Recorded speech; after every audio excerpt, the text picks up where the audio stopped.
Guys, ito yung isa sa bago naming project na sinusurvey, no?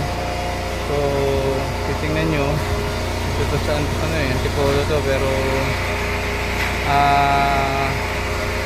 medyo buo na yung structure, pero yung mga preparation nito siguro mga after mga 2 weeks pa hanggang 1 month bago tayo makapaglagay ng piping dito. Hindi pa puro mga preparation. Malaki-laki itong bahay na to. Tingnan nyo ito yung baba, siguro parking na yan. Yan yung hagdan.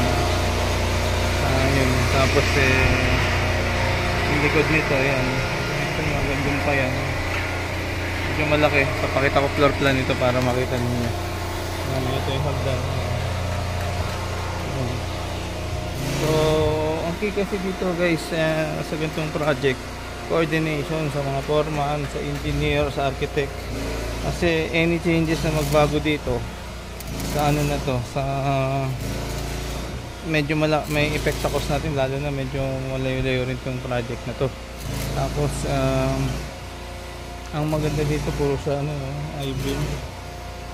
Mabilis yung ano, yung mga poste niya, tsaka ano niya, tsaka mga biga niya, bakal. So wala na masyadong curing time. Mabilis to kung gagawin. Ano mo na lang dito, mga walls.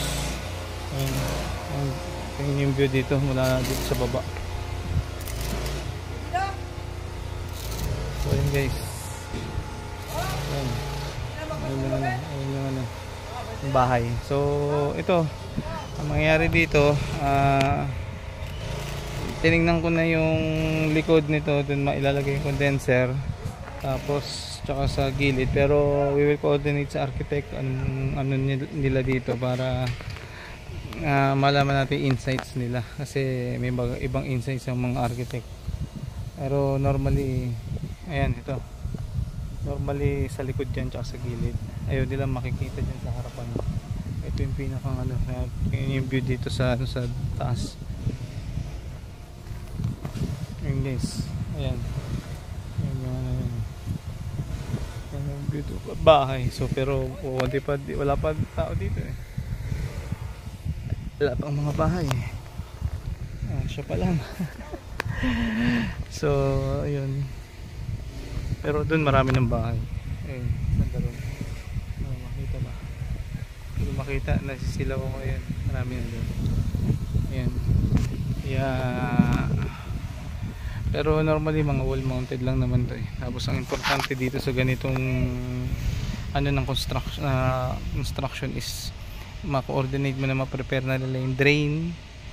Kasi kasi hindi mo naman to agad-agad mapupuntahan dahil ongoing construction. Pagka nabuo na nila ito, tapos tsaka ka papasok, lalagay ka ng drain, huli na buhusan na nila ibang mga pwede mong daanan pagtapingan. So ganun. So ngayon, kung ikaw naman ang maglalagay ng drain sa kontrata mo, so dapat maaga ka makapasok. Magkakaroon ka ng tao dito, una muna maglalagay ka ng drain, tapos mag drain, iwanan mo, hintayin mo mapinish nila bago mo matalagay yung mga yung piping mo. Tapos yung nasunod mo din yung piping after ng drain, tapos yung indoor unit. And then kung tanggal na mga scaffolding sa gilid at may mga finishes na, pwede mo ilagay yung outdoor unit. Tapos machine connection yun, machine connection yung dalawa, indoor and outdoor. Ayan, medyo maproseso ang ganitong ganitong sistema kumpara sa yung buo na siya at meron ng paglalagyan. Kumbaga meron ng nakaprepare kung saan ilalagay. Ito kasi binubuo pa nila, tapos maglalagay, sasabay ka sa construction. Medyo matagal-tagal ito guys, yung gandang ano. So maaaring after 1 year pa ma-start up ito. After 6 months ito siguro nandiyan na yung indoor mo, kung medyo mabilis-bilis sila. Tapos outdoor mo after siguro 8 months, tapos magpi-finishing sila.